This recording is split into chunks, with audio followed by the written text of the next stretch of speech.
బయలుదేరి చేసింది. అది వచ్చిన తర్వాత అది పూర్తవుతుంది. కబ్జాలు ఎక్కువ తక్కువ ఉన్న వాళ్ళకి సర్వేలు చేయించాలి. సర్వేలు చేయించి ఒప్పుకుంటే అమలు అవుతుంది. ఒప్పుకోకపోతే ఇప్పుడు మన దగ్గర ఎరుపాలెంలో ములుగుమాడు గ్రామంలో సర్వే చేయిస్తున్నాం. ఏంటి మళ్ళీ డ్రోన్లు పెట్టి ఎవరి కబ్జాకి మొత్తం కొత్త సర్వే చేతవర్గరించినాయి.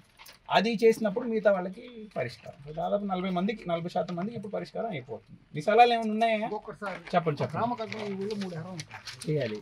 అది గ్రామకంట నుంచి అక్కడికి వచ్చేసారు. ఆ గ్రామకంట వాళ్ళ కింద ఆధీనంలో ఉంది. వాడి కాగితాలు కావాలన్నారు. ఇప్పుడు రెండో భాగంలో మనం ప్రభుత్వాన్ని రిక్వెస్ట్ చేసింది గ్రామకంట సర్వే చేయాలి. మనకి ఇప్పుడు మీరు గ్రామకంటాల్లో కొనుగోలు చేసిన దానికి అసలు కాగితాలు లేకపోయాయి కదా. కాగితాలు లేకపోయాయి. గ్రామకంటాలు కూడా మళ్ళీ అవి పెట్టుకుంటూ సూర్యులు చూసుకుంటూ చేయడానికి మనం ఒక ప్రక్రియను పెట్టుకున్నాం. దీని తర్వాత అది వస్తుంది. ఇప్పుడు కొత్త సర్వేలు ట్రైన్ అవుతున్నారు కదా.